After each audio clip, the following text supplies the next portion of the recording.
여러분 안녕하십니까? CBS 뉴스입니다. 우리 역사 교과서에서 기독교 관련 내용이 왜곡되거나 축소서술돼 있다는 문제를 그동안 한기총이 여러 차례 지적해 왔었는데요.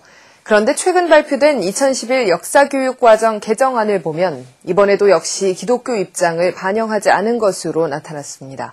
보도에 박성석 기자입니다.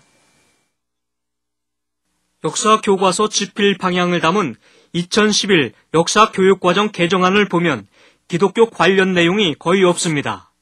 이렇게 되면 역사교과서에 기독교 내용을 쓰고 싶은 집필진들이 있어도 제대로 쓸 수 없습니다.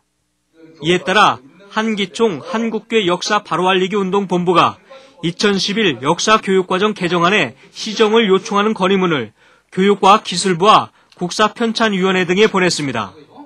한기총은 역사교과서에 기독교 내용이 제대로 서술되지 못한 근본적인 원인이 역사교육과정과 집필 지침에 있다고 보고 그동안 여러 차례 시정을 요구해 왔습니다. 그럼에도 불구하고 이번에 발표된 역사교육과정 개정안에도 이를 전혀 반영하지 않았다는 게 한기총의 판단입니다. 한국 기독교, 1200만 한국 기독교의 바람이 이번 개정안에서 무시되었다. 이렇게 맞게 평가할 수가 없습니다. 한기총은 건의문에서 다른 종교와의 형평성에 맞게 서술되도록 기독교 관련 내용이 포함돼야 한다는 입장을 전한 것으로 알려졌습니다.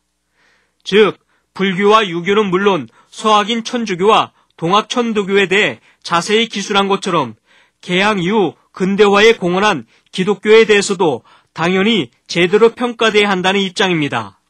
현대 역사 교과서에는 불교, 유교 혹은 천주교, 천도교는 그 시작과 발전에 대해서 상당히 자세하게 나와 있는 데 비해서 우리 기독교는 그렇게 나와 있지 않습니다. 그런데 문제는 특정 종교에 편향이 없도록 하라는 규정이 기독교의 역할이 컸던 개항 이후 서술에 특히 적용되고 있다는 점입니다. 개항 이후의 경우 근대 문화 확산에 기여한 기독교가 자세히 기술되어야 함에도 불구하고 모든 종교를 기계적인 균형으로 동일하게 기술함으로써 결국 시대적 상황을 무시했다는 지적입니다.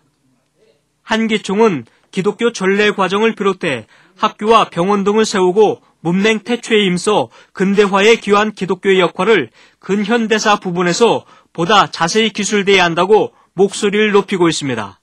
CBS 뉴스 박성석입니다.